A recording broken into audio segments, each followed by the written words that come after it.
Okay, welcome everybody. Thank you all for coming to the lecture tonight. I forgot it was at 5:15.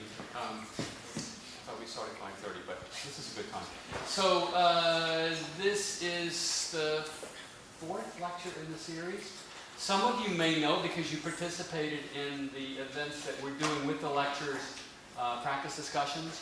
Our speaker tonight participated in one of those, and I think these have been really, really terrific. And we're very, very excited about this lecture and about the rest of them in the series, where we will, in most cases, do practice discussions, and then in some cases we do practice discussions and workshops. Abingo's going to give a more formal introduction, but I just want to say I'm really, really excited tonight to have Marc Spector here. His dad was a graduate of the school. I'm not going to say much more than that because I think Abingo may mention that. A really storied, famous graduate of our school, established a super important practice in New York City. And for many reasons, we're happy he's here. We're also happy he's here because he hires some of our students. You someday may be calling Marc Spector to see if he might hire you. I think they've hired, I know two of our students this last year. This is very important for many of you. You don't realize it yet because you're still in the first or second or third year, but where you end up and the positions you end up in and the firms you're in are very important to us. I don't know if you all know about the design intelligence rankings, I'm sure. How many people know about those rankings? I do not. Yes, okay.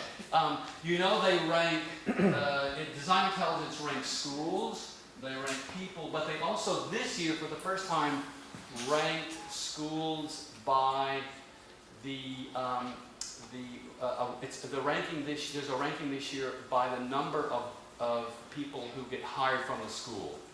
Yeah, and they have it in different categories. And so we're in the category of graduates of 100 or more. And the ranking just came out yesterday. Do you guys know where we're ranked? 1. We're number 1. Yeah. And that is in part because of great partners like Marc Spector and Spector Group in New York City. They hire our students. And why do they hire them? Because they're terrific. So he's going to give a presentation tonight about the work of the firm. And I'm going to let Abingo Wu, Professor Wu, make a more formal introduction. But thank you all for coming tonight. And I look forward to the lecture, and I'll give it to Abingo. Thank you, Mike. You can clap. Thank you, Michael. Hi, everyone. Thank you for coming, especially before your final review. Tonight is my great honor to introduce Marc Spector. Marc is the principal and owner of the Spector Group. The firm is actually founded by his father, Michael Spector, who is an SU graduate, as Michael just now mentioned, back in 1962. So Marc joined the firm in 1989. Now Marc has grown his firm into international practice. Headquartered in Manhattan and Long Island, the firm had worked on the projects all over the world. So according to our informal dialogue yesterday, so you guys are getting registered in Dubai right now. Over the years, they have partnered with various sectors, including the public, the private, the nonprofit, community, etc. So they accumulate abundant experiences in business models. His ever-sharpening expertise and non-traditional approach to architecture has resulted in AIA award-winning projects. As principal, Marc reframes the business of architecture to recreate values for design excellence and professional through extraordinary leadership. Moving the practice of architecture beyond traditional boundaries and market competition, Marc's influential business model is built on a few critical components. They include the creation of impactful life spaces regardless of project constraints, cultivation of client and team relationship into friendships, growth in new markets and services, and continued advancement of design innovation hand in hand with profitable business practice, which is very important. So while being very successful in practice, Marc is highly passionate and engaging in academic as well. So this is why he's here. He earned his MArch degree from the University of Michigan and Royal Danish Academy of Fine Arts. He's an invited guest lecturer and juror at the University of Michigan as well as the New York Institute of Technology. So Marc shares his entrepreneurial expertise and teaches business practice of successful architectural firms on the graduate level.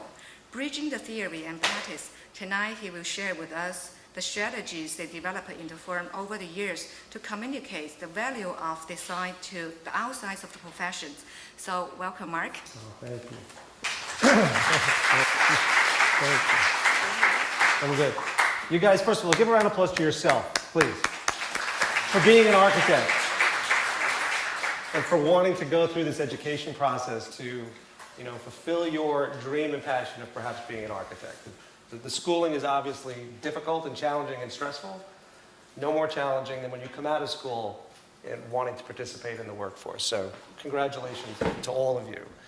I kind of like these things to be conversational driven. So rather than me lecturing to you, if you have questions, you want to talk about anything during the presentation, please don't hesitate to stop me. This is all meant for you, to help you with what to expect once you graduate here. I had the great honor of spending a lot of time with a lot of you today in first and second year, first and second year studio. Fourth and fifth, I didn't know there were no studios here. You kind of like morph in and out. But I enjoyed seeing how you guys are working and what you're producing. You're learning from the beginning, which is critical, and you're taking your path through properly. So congratulations to all of you. I'm not a scripted individual, but I just have one thing to say at the beginning and then something at the end, and then the rest of it is stream of consciousness. So we're going to talk about the cultural DNA of the Spector Group, and what does that mean? It's the reason why we are successful as we are as architects. We look inward before we look outward to our clients. So today's path, we're going to talk a little bit about how I got here. And it wasn't that I drove 5 hours to get here, but how I actually got here. We're going to talk about the firm, and then I'm going to show you some design work. We are architects. We do like to see impactful design. So I have 3 case studies to share with you.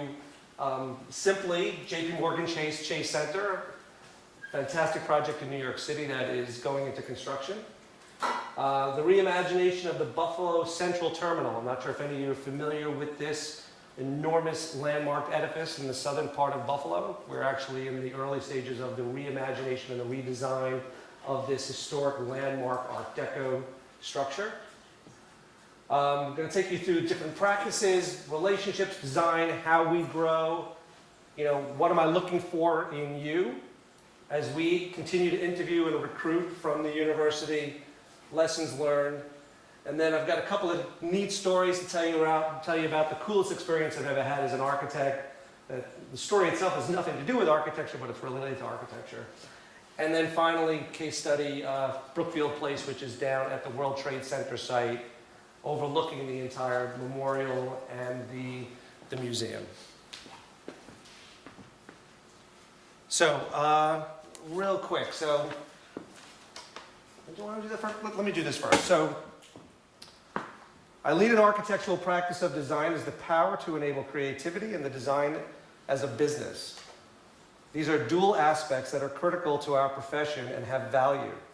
I balance architecture with entrepreneurship in a natural way to make astute business practice an essential part of what we as architects do, inspiring all of us to be entrepreneurs of ideas. I've grown my firm into an international practice, developing a studio culture, approaching each project with an exchange of ideas within a larger group, stemming from what I did in my graduate studio with my professor, James Chaffers at the University of Michigan, and my studio mates.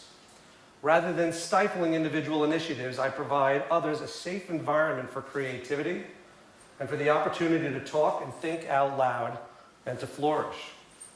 I have honed a process that convinces clients the value of design excellence and collaboration. These are considered my best practices. To inspire this collaborative effort, I have created a set of values that have proven to be deeply influential in motivating my firm towards collective achievements of excellence. In what I will share, what is called the Specter Way, ethos that I developed just after my dad's passing only a few months ago, ripples outward throughout our work, place experience, and product to impart change that is both practical and cutting edge. So my model at the Spector Group has 4 strategic pillars. The design of impactful life spaces regardless of project constraints, the cultivation of client and team relationships, growth in new markets and services, and the continual incubation and investment in new ideas, hand in hand with profitable business practices. These pillars model the best in practice. So, as the dean mentioned, my dad, Michael Spector, graduated from Syracuse University in 1962. It's actually some of his work on the top left. Met my mother here as well. There is a scholarship in my dad's name here, the Michael Harris Spector Architectural Scholarship, where we are raising a tremendous amount of money to send kids to school who need financial assistance in his name. He built the foundation for the Spector Group. He had a garage moment in 1965 where he started his own firm. And he'd get up in the morning and he would wear a suit and tie to walk to the garage to do work. And that soon developed him getting on the train to go into New York City from Great Neck on Long Island where we lived. And on his way into the city, in the train station and on the train, he would find others that were sitting there that were in suit and tie or like-minded or he thought were in business. And he would sit down next to them. And he would speak loudly about architecture. So as that person would hear, or the person next to him would hear. And he would do this day in and day out. The passion was exuding from him. It was coming out of him. And it led to small commissions here and there. And then finally, in 1970, 5 years of traipsing on the train into New York City, the CEO of Allstate Insurance Company overheard him speaking about architecture and hired him to do their world headquarters on Long Island because of his work ethic and his passion for architecture. So we have embodied that, and I have learned from that, and I carry that forward now in his passing as I move forward, as we continue to expand the Spector Group. As long as I don't trip. One very funny note, when we hit the timeline, I got married in 1991, and in 1990, when I met my wife Karen, we found out that her father and my father were fraternity brothers here at Syracuse, in AE Pi. And he used to tell stories about my father slaving in the basement at AE Pi and never coming out for air and working like a dog and just focusing on his craft. I would hope, and I understand that all of you work very, very, very, very hard here at a studio and in your other classes for architecture. But you must spend time outside of this classroom, out of this building. There is a lot more out there to offer. You have to find the time to do that. You may not say you have the time, but you have to find the time. And I learned that from my dad based on those experiences. So my timeline takes me through, the firm was founded in 65. I was born in 65. I joined the firm in 1989 after working with another firm in New York City for 9 months. Wanted to learn the business before I went into the family business.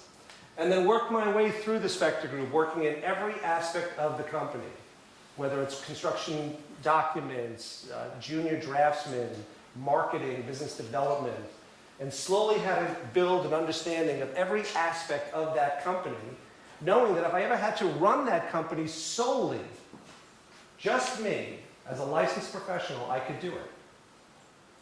And if that's something that you aspire to, where you think you may want to one day run your own shop, you need to make sure that you understand every vertical within that organization and become an expert at it. Because your license ultimately is on the line and your name's on that door. And sure as heck, you have to be the one to be able to do it all if you need to do it all. We expanded into New York City. Full operations in New York City when we were originally known as a Long Island firm doing work in New York City. So in 1998, we built our first office. We still maintain a very large presence on Long Island. The Long Island office has, we're 88 professionals now between the two offices, New York City and Long Island.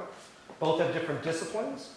Both overlap. We're an agile work environment where you can decide to work where you want to work on any given day and really what you're working on. It's just a matter of quality of life. For shits and giggles, I won an Emmy Award for my time on George to the Rescue on NBC, a New York Emmy, but still an Emmy. It was fun. I do a fair amount of television now, so I kind of enjoy that. And actually, just now, at 5:30, I submitted my application for elevation to become a fellow in the American Institute of Architects for practice management.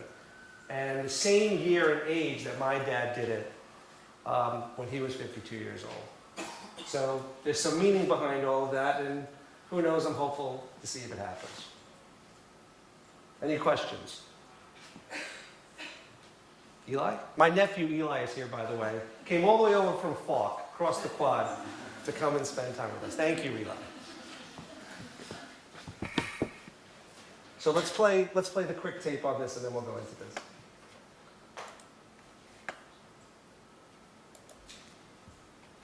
So we just launched a brand new website and a whole new branding of the Spector Group in terms of its text. But I encourage you to go spend some time on our website. It's rich in content. It's visually exciting. It's used as a strategic marketing tool for us for, obviously, new business, particularly on the national and international side. There should be some music playing, but I guess the music didn't correlate. But that's okay.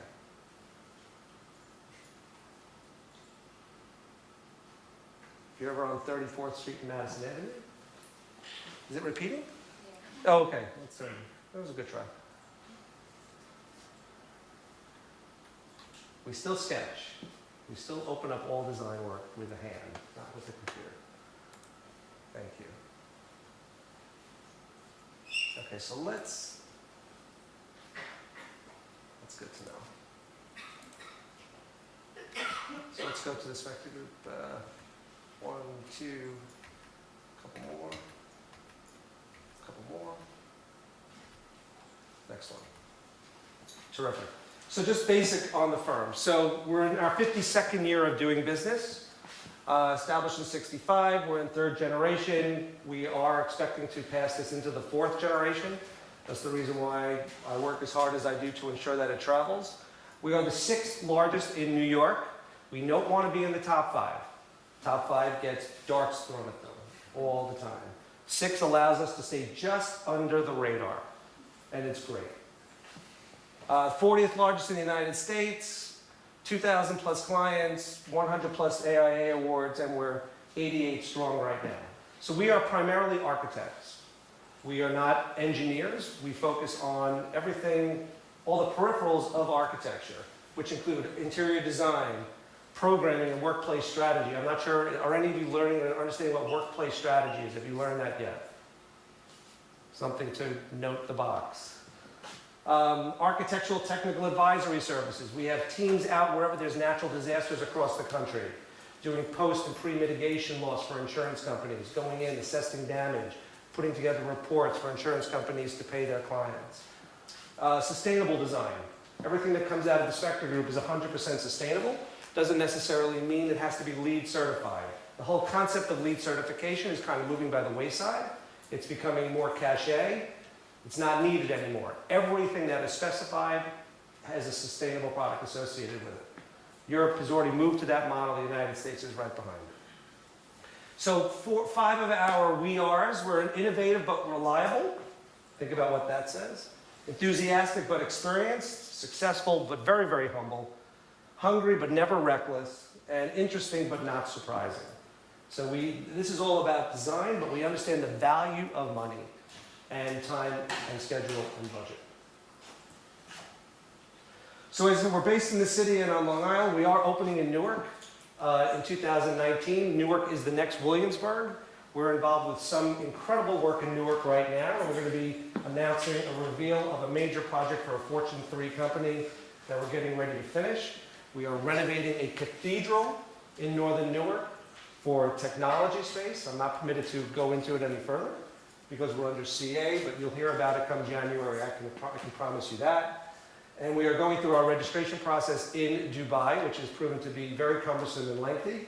They changed the rules and regs, and it's become complicated. I'm licensed in 15 states. We are working currently in all of these states, and the goal is to get licensed in as many states as I can through the NCARB process, which I would recommend if you do become a licensed architect. So here we are. So I'm going to take you through case studies. So Jpmorgan Chase, you're familiar with them as a bank, right? So who banks with Jpmorgan Chase? How many of you actually go into the bank for transactions? Rarely. How many of you use the mobile app? How many of you use deposit checks on your mobile app? You take a picture of it and you send it along. So you're not experiencing what happens in the bank. So the bank has no opportunity to sell you their products. So Jpmorgan Chase has hired the Spector Group, and we've been working with them for over a year on what is the rebranding of the Jpmorgan brand. And Jamie Dimon, who you may know his name, is the chairman and CEO of Jpmorgan Chase. His goal is, I want to be a technology company that happens to do some banking. That was his mantra to us. Look at me as a technology company. Now, as you know, you may or may not know, but Jpmorgan Chase is going to be vacating their 1.5 million square foot headquarters in Midtown Manhattan on 46th Street and Park Avenue. That building is coming down, and they're going to be building 2.5 million square feet of new space for Jpmorgan that will open in 2024. We pursued the architecture of that, but we were not selected for that. But we are involved with everybody that's leaving that building that has to go to other space in New York City. And part of that experience is relocating their retail center to 390 Madison Avenue, which is across the street from there. So there's their headquarters. Here's Madison Avenue. This is the building. And this is being developed by a company called L&L Holdings, a whole reimagination of this building. But with Jpmorgan Chase is taking all the visual on the main level overlooking Madison Avenue and 46th to 47th Street. Incredible opportunity for visibility, for something exciting. And they are doing something that is just the complete opposite of what you would typically expect Jpmorgan Chase to want to do. Quick floor planning, there's a main lobby in the center that services the tower. So this is the north side and the south side retail. Which the spaces and volumes of these things are enormous, but the visual graphics and what they are proposing to do is even more outstanding.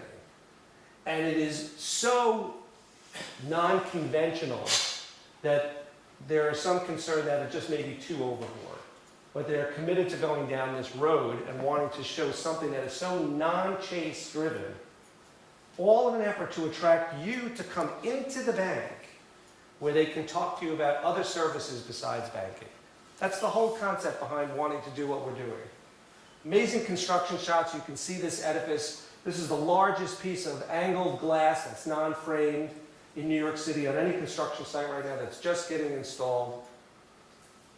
28-foot ceilings. We're dealing with these enormous volumes that you rarely see on ground floor in New York City.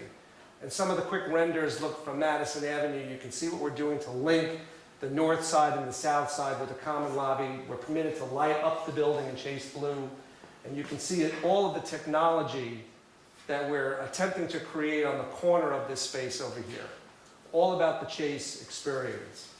With very elaborate and sophisticated touchable video screens where we can see Twitter feeds from around the world and what people are talking about as it relates to banking. I mean, banking is not very exciting, right? I mean, the bank. But they're trying to enliven it and to create something where you draw people into this space. So we did this is all done in Revit with Inkscape. I'm not sure if you're using Inkscape as a plugin for your Revit modeling. If you're familiar with the Inkscape modeling, it's a fantastic plugin to the Revit platform. And all of these are built simply out of floor plans. And we simply render it within Inkscape. And it turns out to be a very effective tool. So this is into construction.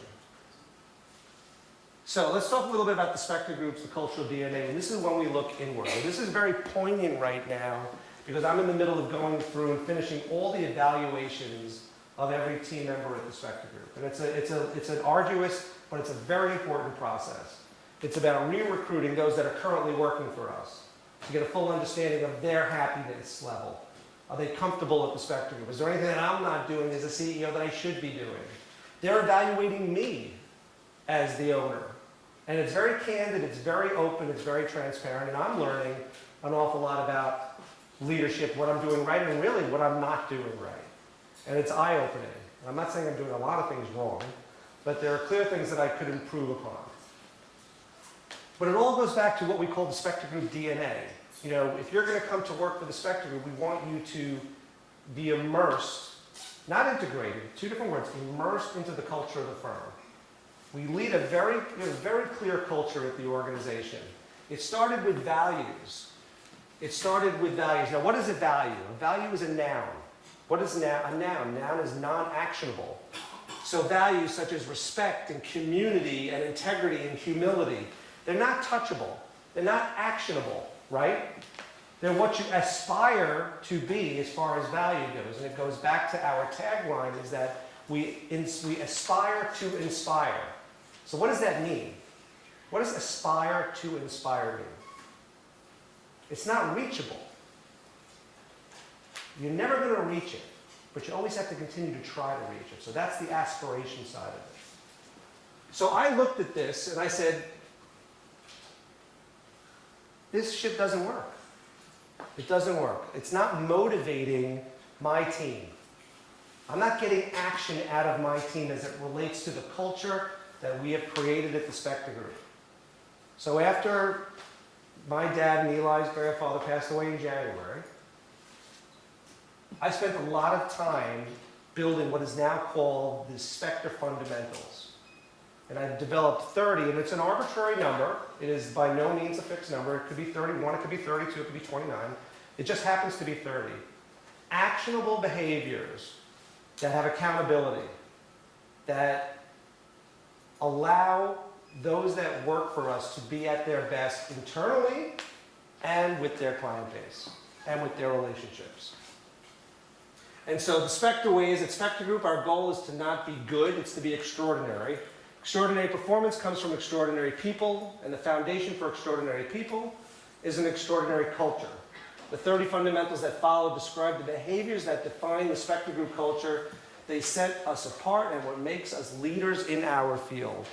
So I launched this several months ago. I'm in week 16 now out of 30.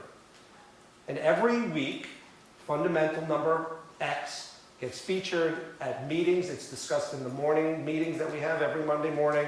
It's in everybody's email, so every client is seeing it. And it's getting traction. People are referring them back to me now in natural conversation. And so I can take you, I don't want to take you through this, but throw out a number. So pick a number. Give me a number 1 to 30. 4. 4. I'm glad you didn't say 8. So number 4, deliver legendary client service. Do the little things as well as the big things that blow people away. Create extraordinary experiences that they will tell others about. Mere client satisfaction is for lesser firms. Create client loyalty by doing the unexpected. Give me another one. We'll just do 3 of them. 14? Speak straight. Speak honestly in a way that moves the action forward. Make clear and direct requests. Say what you mean, and be willing to ask questions, share ideas, or raise issues that may cause conflict when it's necessary for team success. Address issues directly with those involved or affected. One more. 8. No, don't say 8. 8, well, 8 is the one that I am most guilty of. 8 is the one that I am called out upon. And I've learned from it. And there's a number of reasons why, but I do. So it's honor commitments is number 8. There is no better way to earn people's trust than to be true to your word. Do what you say you're going to do, when you say you're going to do it. This includes being on time for all phone calls, appointments, meetings, and promises. No excuses. And I am guilty of failing at number 8, miserably. And I am called out upon. And I have fixed it. And my leadership and my team see that I am working towards fixing it. So I'm happy to share this with you. There's no pride of ownership in any of this. Take it, absorb it, use it. I know that my family has used this, my kids are using this. My clients are now picking up on it because they're seeing all these emails. What is this? Can I use this? Can I share this with my team? So it's taken some time, but it's now resonating and it's working because it creates motivation within your company to want to work for your company. And these are all accountable. If you break these rules, there's a zero tolerance policy. If something is not right, it's a cut and it's a bait and you're gone. And they know that. And I did not ask input for any of those. I came up with those as the owner. And I mandated it to every member of the firm that this is how we're going to operate now. Versus getting consensus and input. That's not the way this was going to roll. Because I was deviating so much from a value to an actionable verb. From a noun to a verb. And it's working. So if you want a copy, I'm happy to email it to you, to share it. I think you'll enjoy reading it, and I think you'll be able to absorb it into a lot of what you're doing now in school. So case study number 2 is the reimagination of the Buffalo Central Terminal. Is anybody familiar with the Buffalo area? Are you familiar with the property? Yep. It's an incredible edifice. What do you know about it? Not a whole lot. From about 45 minutes south of Buffalo. It's certainly one of the larger and most stylistically Art Deco terminals still standing. Still standing. Built in the 1920s, it's an enormous edifice, incredible detail from a landmark standpoint, but it has been sitting vacant and deteriorating for many, many years. And our client, who's based in New York City, asked me, would you like to do a project in Buffalo?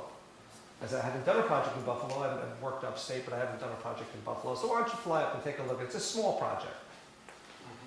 Small project. So it's an enormous project.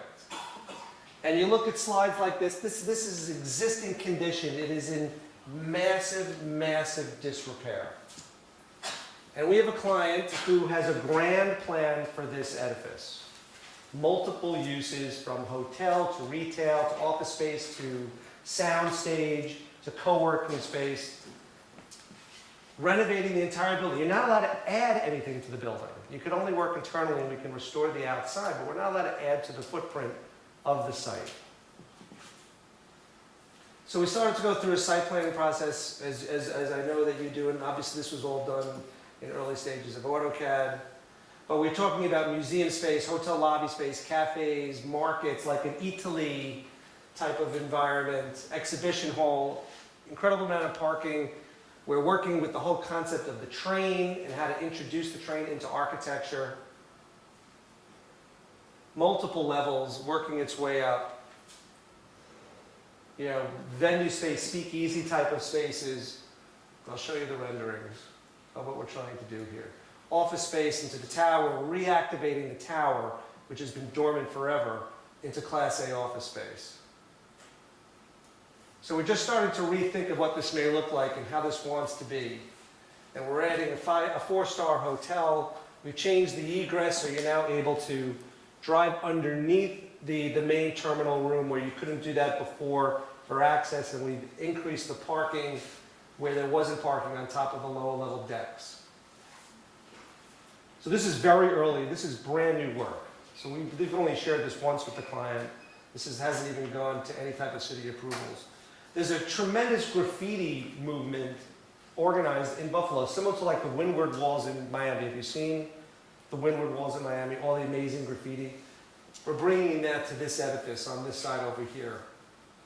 We think there's a great opportunity to do that with great visibility. And we're going to restore all the Gussentine tiles and all the arches back to its original stature. So practice. There's a relationship. There's a triangle as it relates to architectural practices. There's the client, the contractor, and the architect. And they're all seamless. They have their own responsibilities. But they're all intertwined with one another. Obviously, the client has all the money. So we have to deal with who always has the money. The money is the driver. The client is always the driver.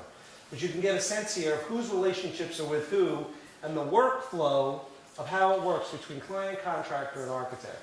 All of this must be seamless for this to work effectively and for everyone to move the ball forward appropriately. So how do we maintain those relationships? Clear and continuous communication is critical. Texting is not the answer. Emails are not the answer except for record purposes. Pick up the phone. How many of you actually make calls versus texting? Do you use the phone to communicate? Not a lot of you. How many just strictly limit yourself to text? I'm guilty of that too. But not in this business. This business is about face-to-face contact if you can get it as often as you can, but the phone call is paramount. It should not, certain things should not be done over emails, that's for sure.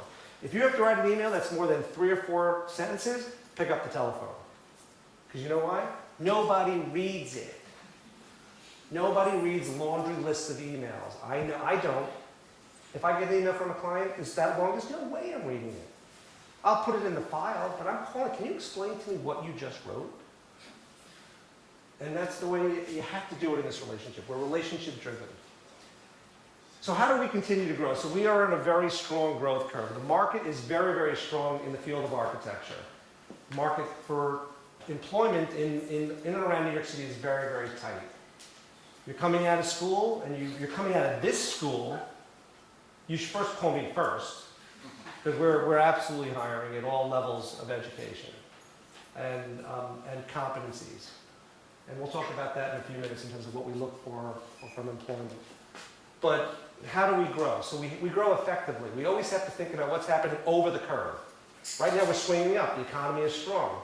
The supply is low. There's a lot of great work. But what's my role as the owner is to kind of see over that curve.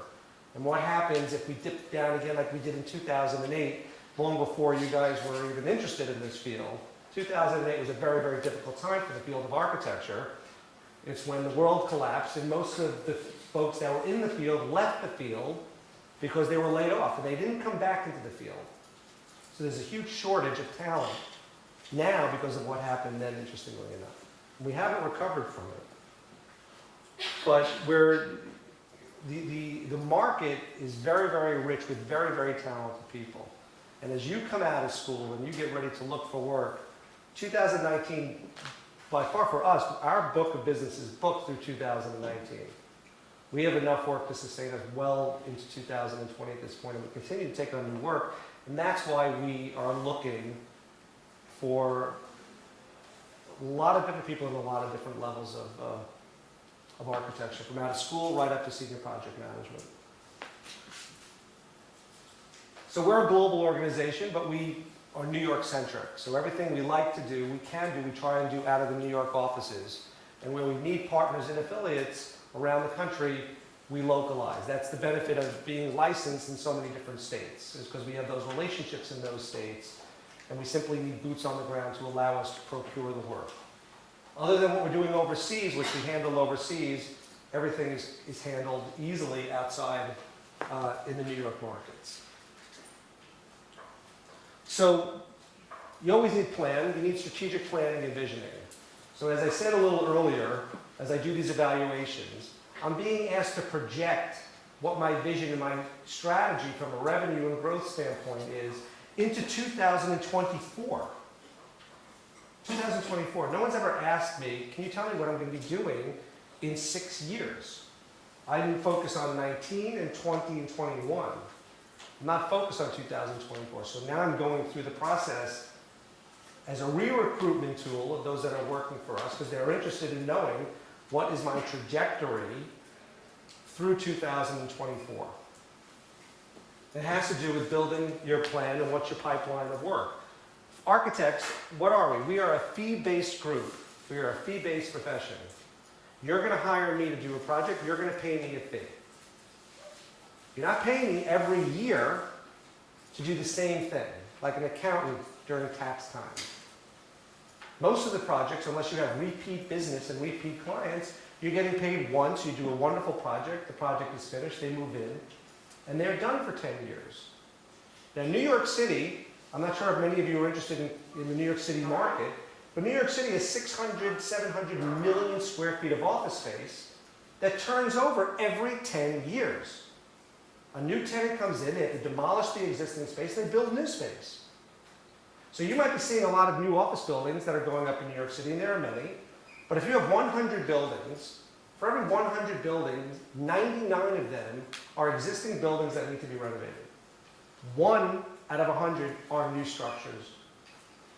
And that's the telling story. So to be an architect in New York City, you need great expertise in adaptive reuse and conversions and understanding these old edifices to bring them into the 21st century. So how do we continue to grow internally? As I said earlier, everybody knows the goal. What is the strategic vision? Whether you like it or not, I can't necessarily control that. I can't create 100% happiness all the time. But everybody sure as heck has an absolute understanding of the vision and the strategy and the goals of the organization. If they just need to choose, if they want to buy into it and to be employed by the firm. Employment is a free will. I can't force you to work for me. We would like you to work for us, but you can be where you want. But you need to understand and buy into the strategic long-term goals of the organization. I said earlier, we do a lot of re-recruiting. I'm always meeting with the people that are currently working for me, taking their temperature. I do it 5 or 6 times a year. I have an open door policy. There's no door on my office. I'm the only office in the firm, and I really sit out in the workstation amongst everybody else that don't even use my office. I use it, let it use for conference space. And it's just you're sitting down, a pat on the back, have a cup of coffee, talk to me a little bit about what's going on. Those intimate conversations are really the readers of how I understand how people are doing. Not these formal evaluations that we do every year, but the more personal conversations. And I can get someone's temperature of how they're doing and what they're working on, if they're unhappy, and whatever is coming into their life. You need to constantly monitor and be in control of that. Because you don't want anything negative to enter the workplace that you can avoid, because ultimately that has a negative impact on the overall culture of the organization. We hold monthly, but now these are weekly because we're that busy. I get the entire firm together on Monday mornings at 8 o'clock. It's early for some people, but I get up at 4:30 in the morning and I start. So by 8 o'clock, my day is half over. And so they're meeting me at 8 and we talk about the week events. We cover just 1 week of what's going to happen that week, whether it's new business, what project people are working on, or any concerns. We have something called air it and end it. If there's a problem with another team member, air it right now, we end it right now, we move on. Try and release any of the negative energy that may be building up in somebody for whatever particular reason it might be. It can affect the workplace.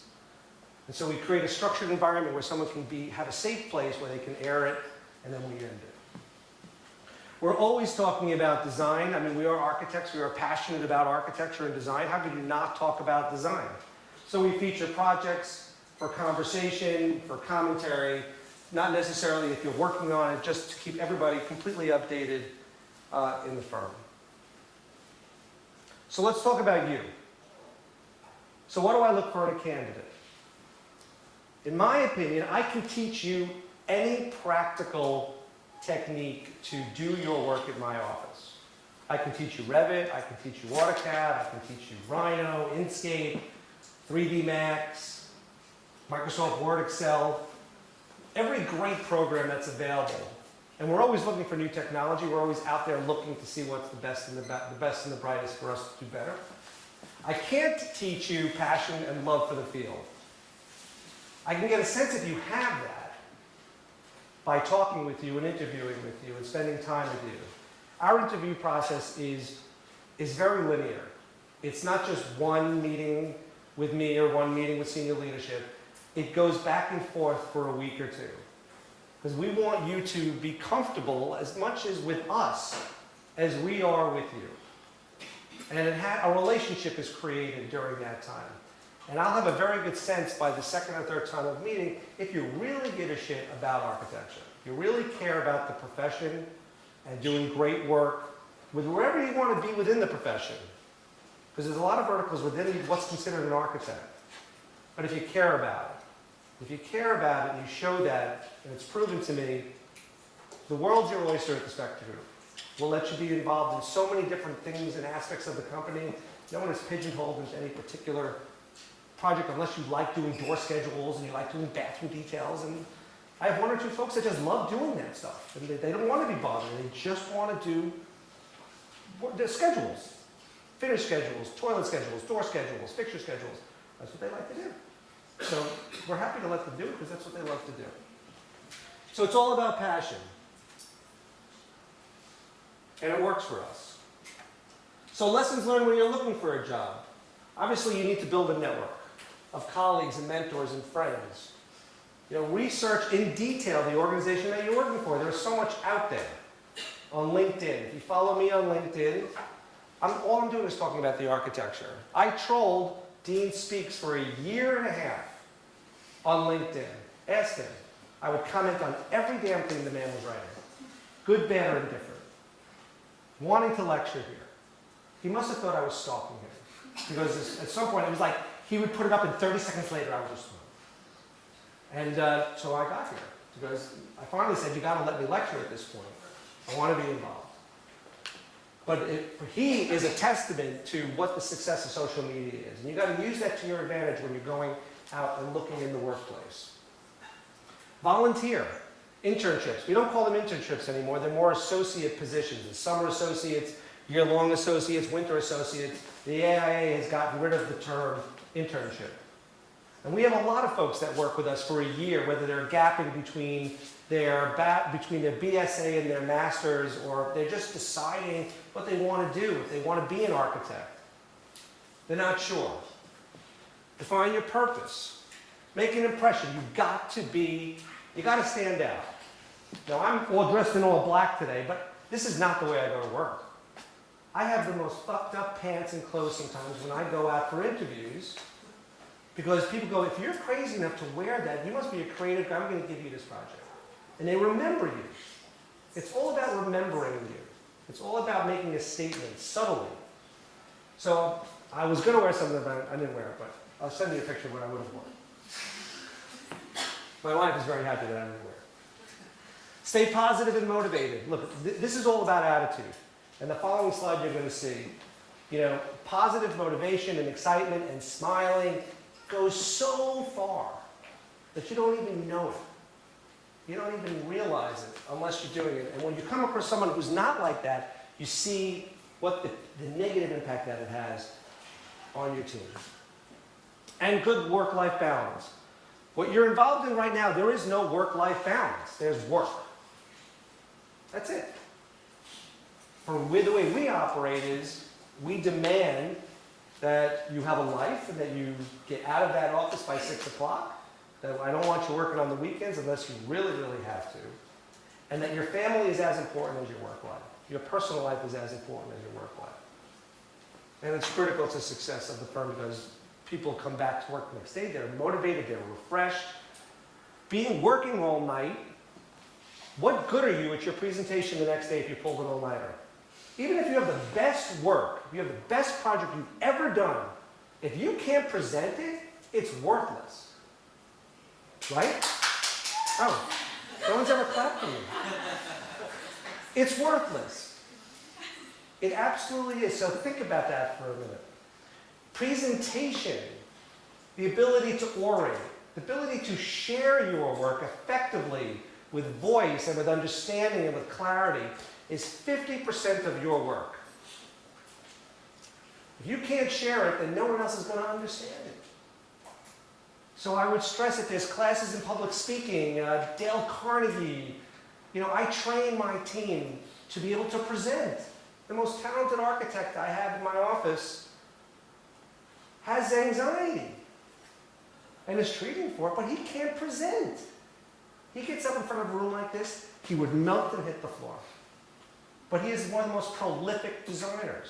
So all I want to do is help him to get over that or past that, where he can share his work. Because it just doesn't get through. Passion and understanding what you're designing and being able to orate it and talk about it is 50% of your effort. Make sure you spend that time appropriately to learn those skills. So what do you do with your degree?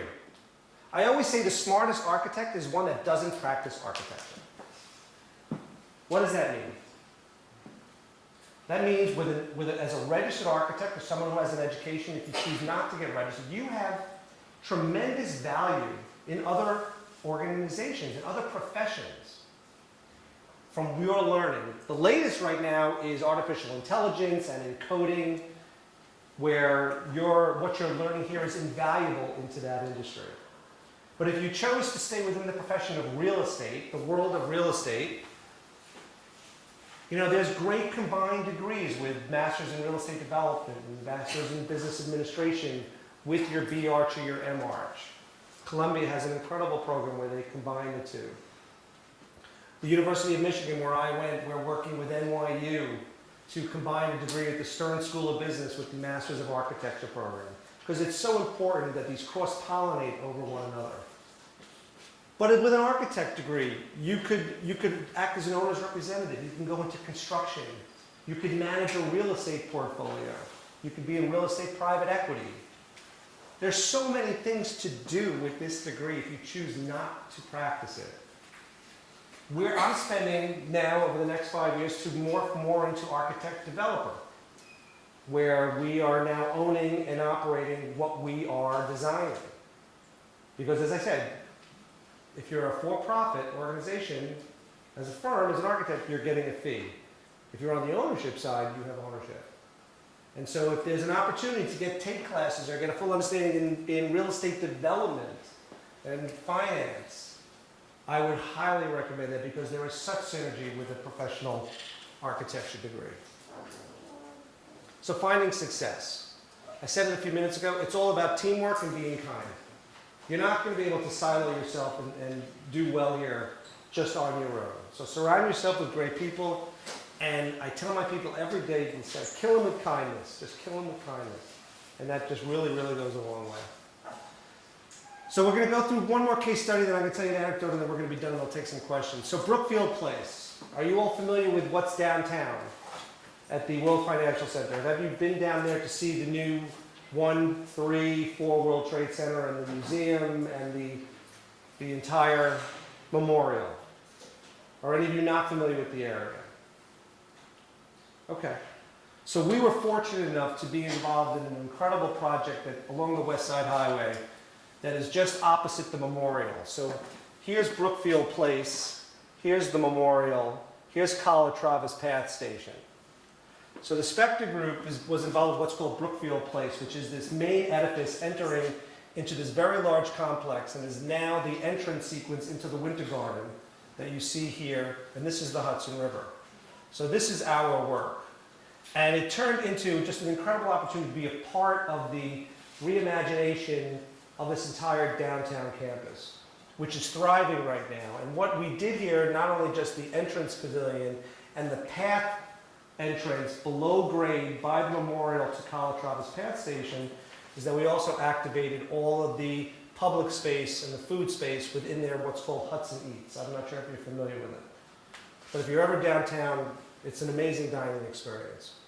So it was an enormous project over the length of about 6 years. Different entrances, large scale. This is where Brookfield Place is, right over here. And just an opportunity to be part of this enormous undertaking with the ability to link it to Calatrava's Path Station, which is now fully open. So this is actually taken from the West Side Highway. This is a recent photo. And you can get a sense of just of the architecture. It's very simple in its look and its feel, in its context. Because the goal was to see outward, to see what was going to be across the street. These are all structured columns. We worked with Thornton Tomasetti, a very famous New York City structural engineer, to create these decorative edifices that are holding up this pavilion. And this is the entrance that you go down, and it takes you to Calatrava's Path Station. And views out, and you can see the Oculus, and it's just an amazing opportunity to have been involved in it. And a little bit of the Hudson Eats, where it's almost like going to an Italy, to different food purveyors, and it's bustling on the weekends now with kids, and it's just teeming with people. The whole downtown has been activated because people are living there now, and there's more apartments going up, and it used to be that you'd work at the World Financial Center and then you would leave the campus and go uptown, and it would be vacant and quiet at night. It's now just bustling 7 days a week. Those are my kids. That's Karen, that's Sammy, that's Charlie, that's Kelly. And you can see these are the view shots, you know, looking out from the space. So the coolest experience. So let's use this as a segue real quick, because this is downtown. So in 2015, the Pope, Francis, came to New York City and was hosting an interfaith prayer service at the 9/11 Memorial. Does any of you remember when he was in New York? So he was downtown, he was at Yankee Stadium as well, but he was downtown. And I always had a thing of wanting to figure out a way to see the Pope, much less meet the Pope.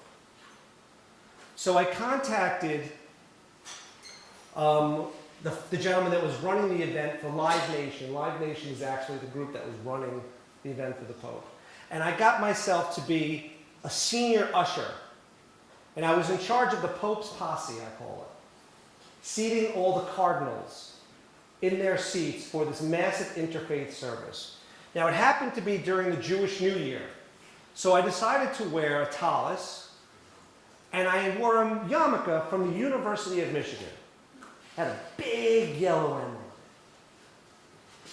And so this is all Secret Service, and we were involved in seating all of the cardinals and the clerics, and I'm guiding them, and they're thinking that I'm the rabbi who's part of the service, that I'm Rabbi Michael Schwartz. I don't know why they thought that. I never reported that to them.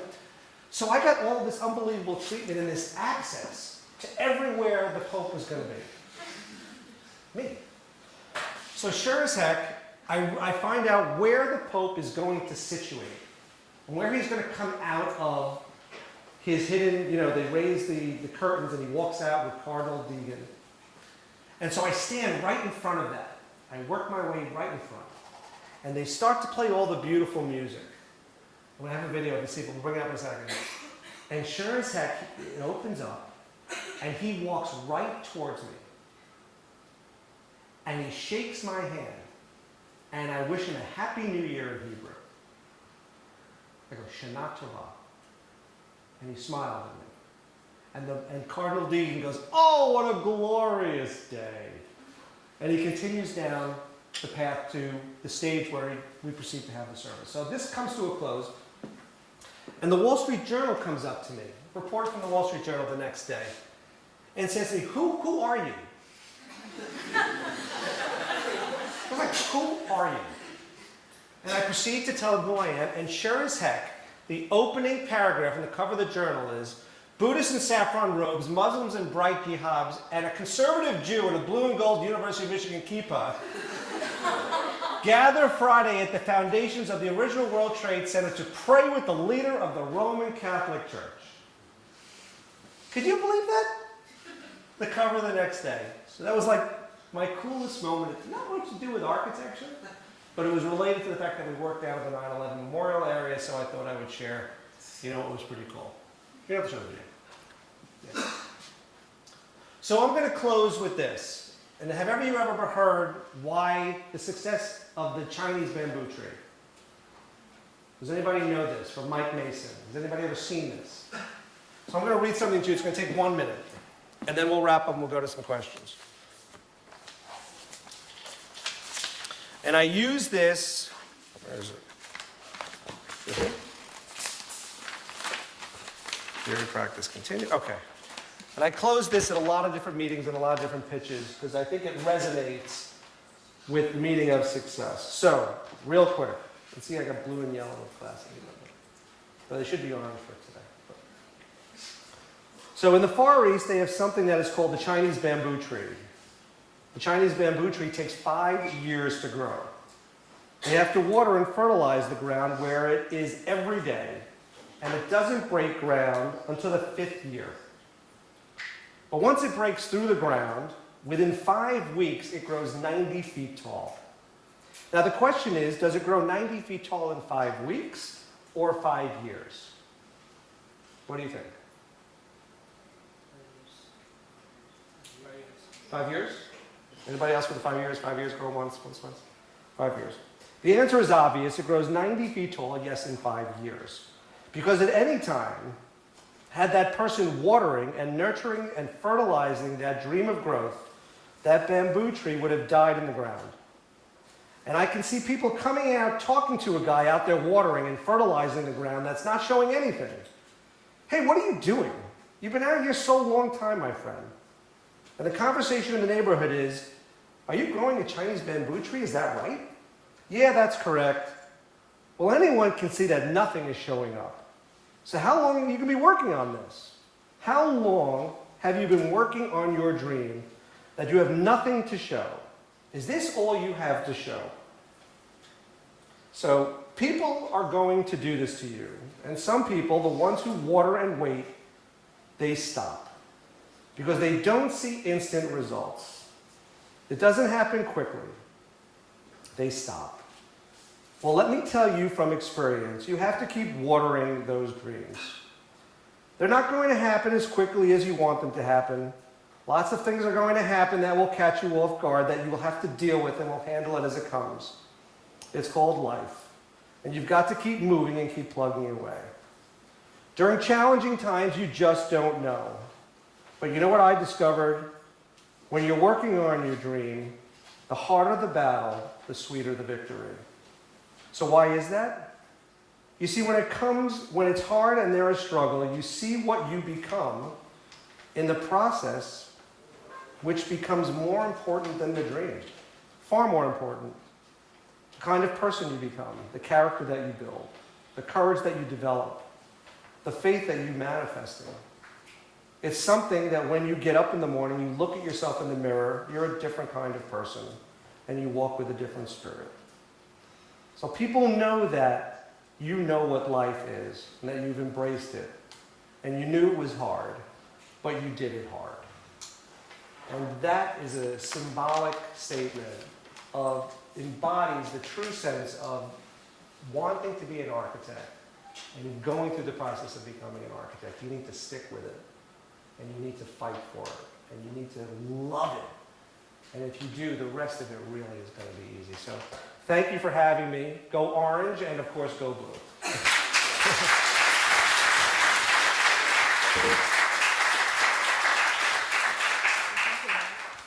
Yes, anybody have any questions before you guys go back to school?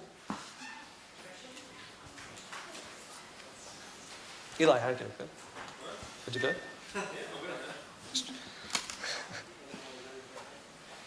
What's the one aspect of the field that frustrates you the most, and how would you kind of pose a solution to that, or how do you personally try to work on that? So the question is, what is one aspect of the field that frustrates me the most? And it's as clear as day, is that society perceives architects not for what their worth is as it relates to other professions. And what do I mean by that? The architect has enormous responsibility and liability. We design, we build, we pray it stands up. We carry enormous insurances just in case something falls down. The perception of the architect in mainstream work is that we really should be paid like lawyers, and we are not.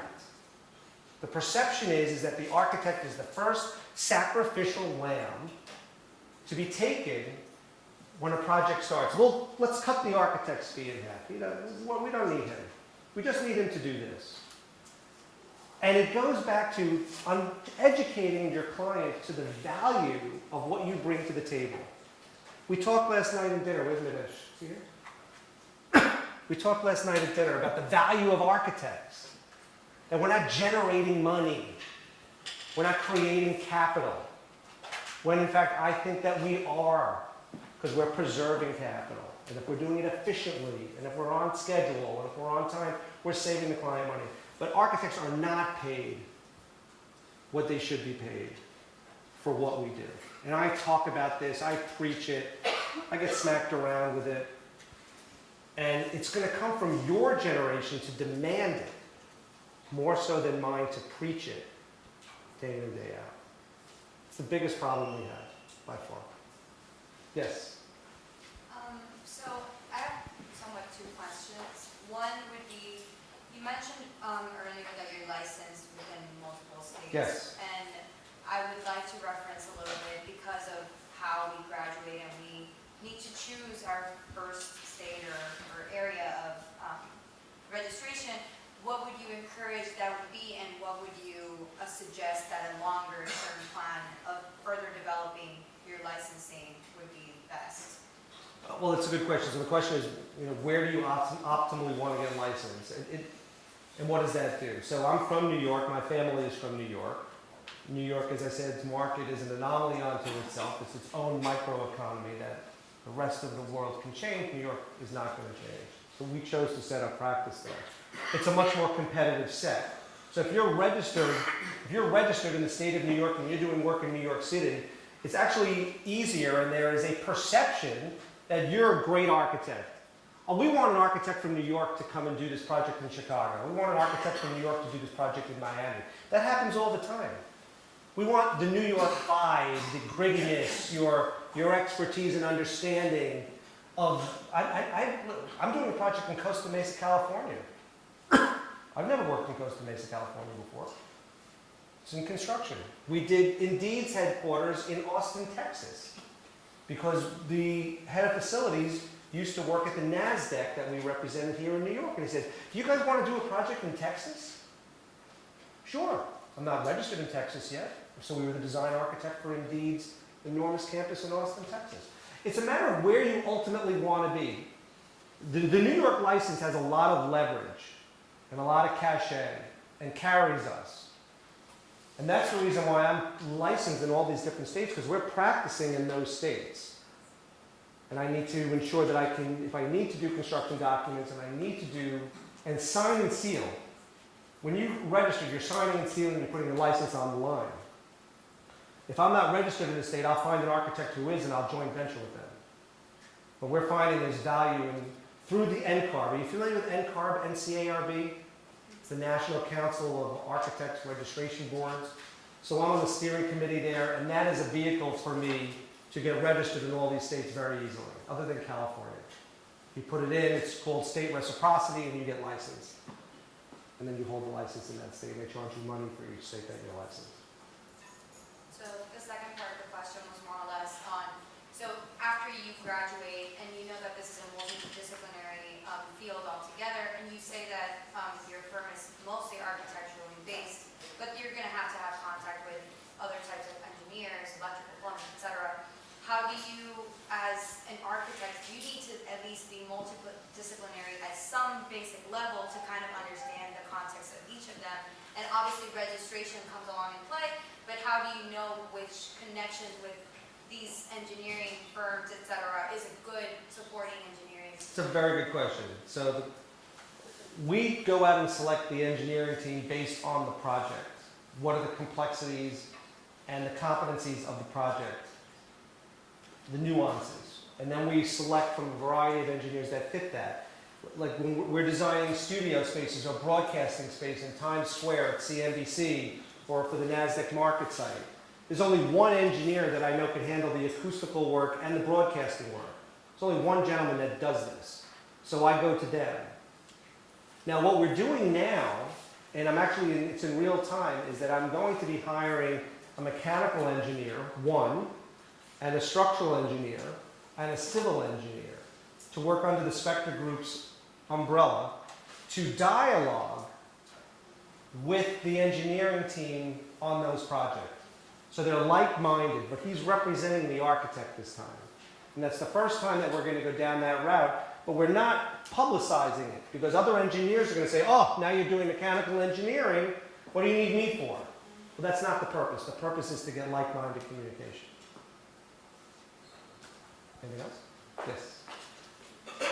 Well, first and foremost, great presentation. Inspired Fertilize. Thank you. But you spoke. You spoke about the passion that your father had, and obviously you definitely have the same passion for architecture, but one of the distinguishing things that I took from your presentation was the next level that you took in your relationships with people.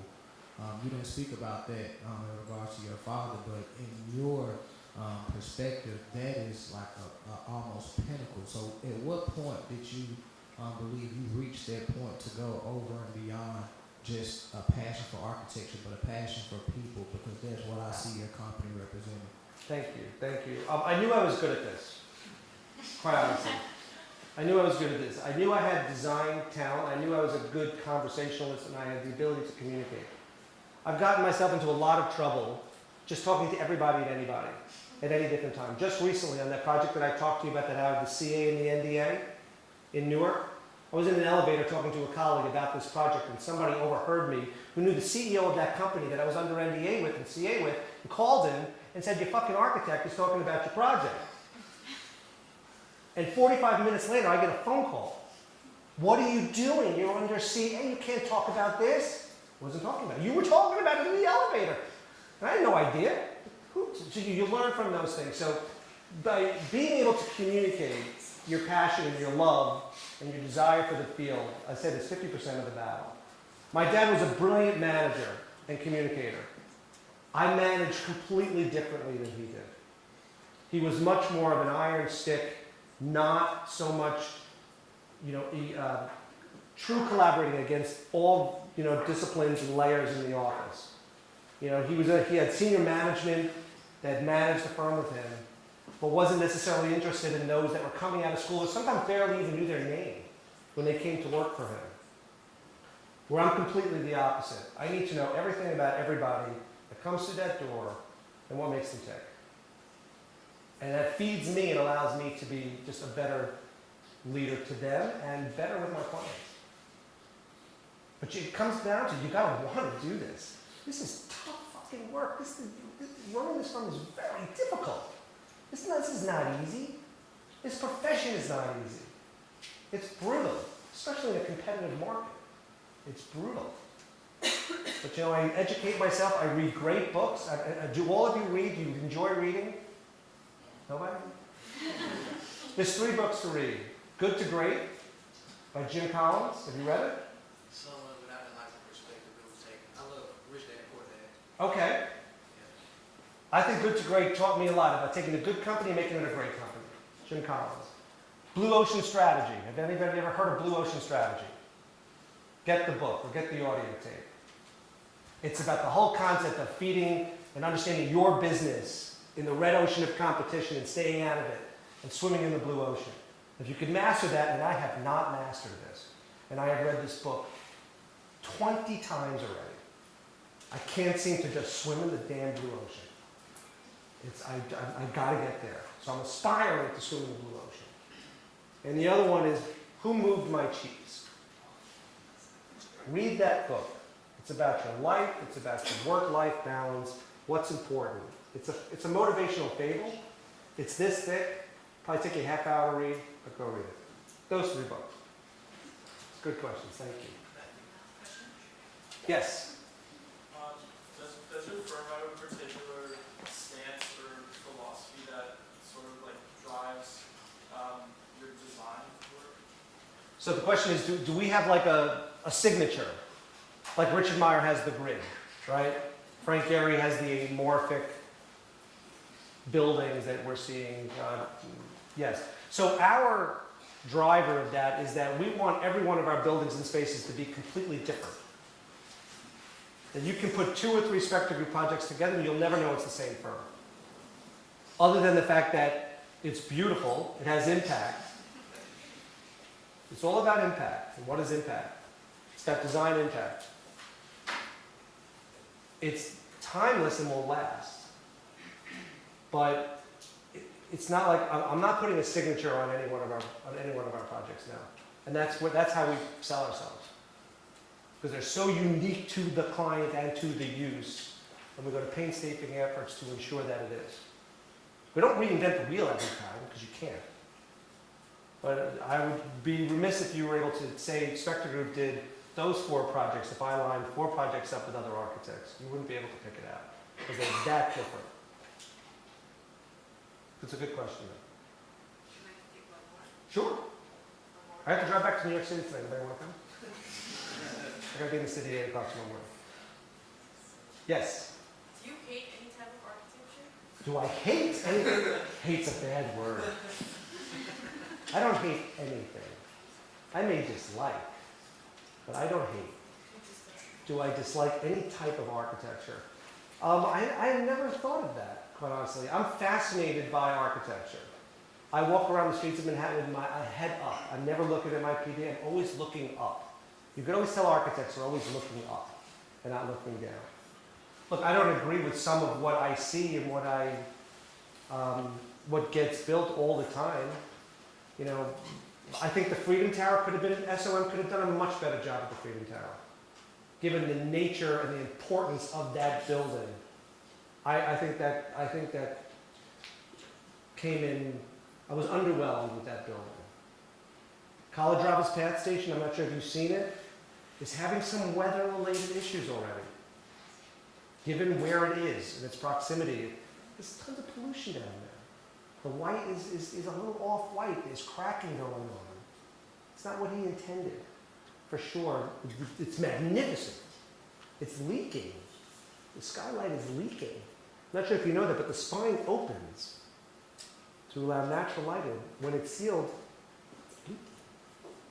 That's a problem. So, look, I'm a fan of the field. I love it. I live it. I breathe it. I talk about it ad nauseum. I read about it. I travel to go see it. I'm hopeful to go to the Biennale before it closes in Venice. I'm not sure if you had a chance to see what the Venice Biennale is. It's all about architecture this year. It's remarkable. If you have a chance to, I'm trying to take my wife and just scoot over there for 2 days and come back. Can't seem to get that done. I have to go myself. Okay. Anything else? Thank you guys. I really appreciate you having me.